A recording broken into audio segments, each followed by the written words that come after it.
नमस्कार मंडळी, मी प्रमिला तेलंग. पाहू शकता तुम्ही इथे मी हरभऱ्याची भाजी आणलेली आहे आणि ती बनवायला घेतली आहे. तर आता बघा ना, बाजारामध्ये ना सर्रास आपल्याला हातगाडीवर रस्त्याच्या कडेला महिला बसतात घेऊन. सगळीकडे आपल्याला ना हरभऱ्याची भाजी पाहायला मिळते. हिवाळ्यामध्ये शक्यतो ह्या भाज्या जास्त प्रमाणामध्ये उपलब्ध असतात. तर पाहू शकता तुम्ही इथे मला ना हरभरा भाजी दिसली, मी घेऊन आली आणि आपण छान आता हरभरा भाजी करणार आहोत.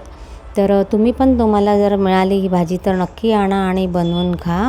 खूप औषधी गुणधर्म आहे त्या भाजीमध्ये. आणि ज्या वेळेला आपण भाजी विकत घेतो ना, त्यावेळेला आता ही भाजी मळ्यापासून तर आपल्यापर्यंत येईपर्यंत बऱ्याच ठिकाणी ती भाजी कुठेही ठेवली जाते, नाही का. तर त्यावरती जीवजंतू बसतात, धूळ बसते, माती बसते.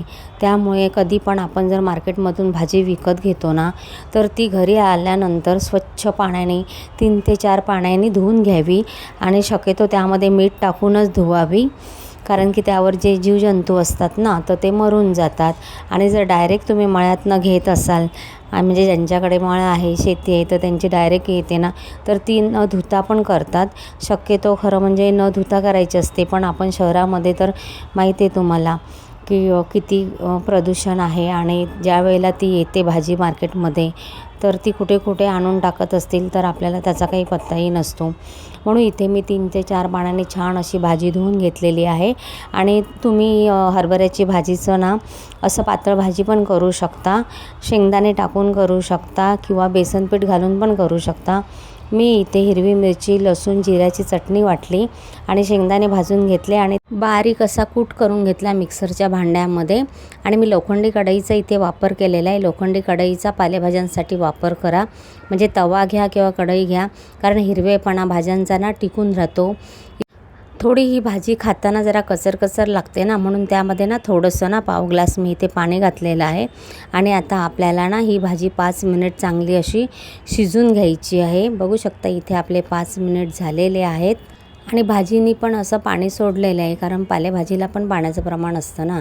आता आपण चवीनुसार इथे शेंगदाण्याचा कूट घेऊया. मी इथे 3 चमचे शेंगदाण्याचा कूट घेतलेला आहे आणि तो छान असा एकजीव करून घेतला. त्यानंतर आपण चवीप्रमाणे त्यामध्ये मीठ घालूया, कारण खारटपणा असतो, हरभऱ्याच्या भाजीला खारटपणा असतो, म्हणून मीठ जरा बेतानीच घालायचं चवीनुसार.